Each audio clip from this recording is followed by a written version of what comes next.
Alors le film, comme tout le monde le sait, a été tourné en anglais. C'est plutôt couillu. Est-ce que c'était une évidence pour vous? Je crois que si le film avait été ancré dans le réel, tu vois, je l'aurais fait en français et dans des lieux que je connais. Je veux dire, si c'était genre Molenbeek, mais que je devais faire, voilà, ça c'est la vie telle qu'elle est, je l'aurais fait en français dans ma langue. Alors qu'ici, anecdotique, vous avez tourné pour la troisième fois, pour votre troisième film, à Thomas Boisfort, je pense. Vous êtes assez oui, fidèle à Thomas Boisfort. Mais c'est parce que c'est un peu nulle part. C'est pas vraiment, pour moi, c'est pas vraiment le monde réel. C'est trop délirant. Enfin, c'est trop un univers de train électrique et de jouets et visuellement très très beau. Et donc ici, comme on n'est pas jamais vraiment dans une forme de réalité, on est toujours dans des imaginaires différents. C'est toutes des vies qui sont imaginées soit qui sont imaginées par un enfant qui imagine le futur, soit qui sont dans le souvenir d'un vieillard qui essaye de se rappeler qu'est-ce qui a bien pu se passer, soit qui sont vécues par un homme adulte qui se demande quelle aurait été la vie s'il n'avait pas fait ce choix-là. Tu vois, toutes ces vies sont légèrement décalées, toutes ces vies sont un peu...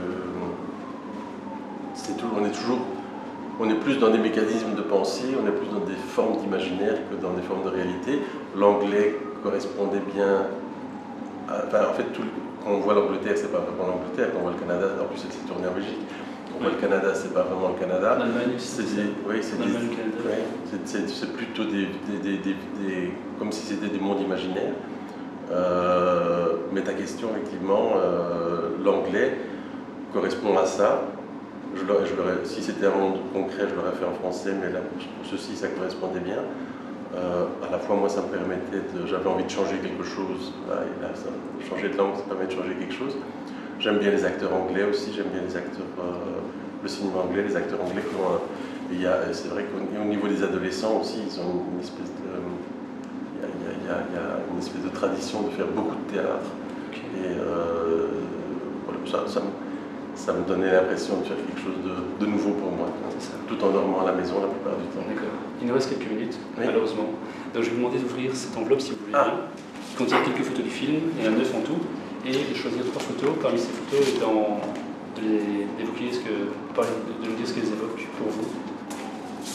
Malheureusement, vraiment très peu de temps, donc peut-être quelques mots sur 3 photos. Donc ça, c'est les 3 petites filles sur le banc. C'est l'enfant qui passe devant les 3 petites filles et il ne sait pas laquelle. Ils se sont un peu amoureux des 3 et il ne sait pas laquelle choisir. Alors il y a la vie avec la petite... Ils ont 3 robes de couleurs différentes, la rouge, la bleue, la jaune.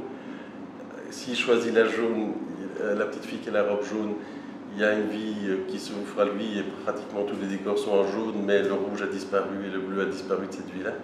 S'il choisit Élise qui a la petite robe bleue, il vit dans une maison bleue avec des murs bleus et tout est en bleu et le rouge a disparu, le jaune a disparu, idem pour la petite fille. Et c'est aussi 3 déséquilibres amoureux. Elle l'aime, il l'aime, elle ne l'aime pas, n'est pas tout à fait sûre de l'aimer, ou elle l'aime et il n'est pas tout à fait sûr de l'aimer. Donc c'est un peu mathématiquement 3 sortes d'équilibre, de déséquilibre amoureux. Malheureusement, on est vraiment pressé par le temps. Alors on va très vite. J'aimerais beaucoup que vous me commentiez ça c'est Jared Leto,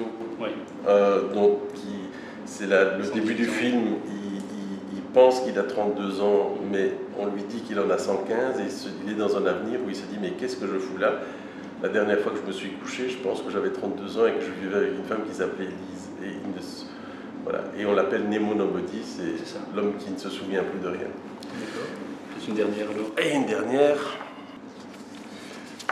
dernière, celle-ci qui peut se regarder en tête bêche, comme ça ou comme ça, le point de vue de l'homme ou le point de vue de la femme, qui ne vivent peut-être pas la même chose, mais qui ont l'air. Unis par quelque chose de fort.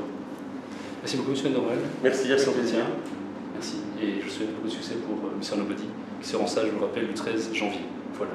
C'est gentil, merci. Merci à vous.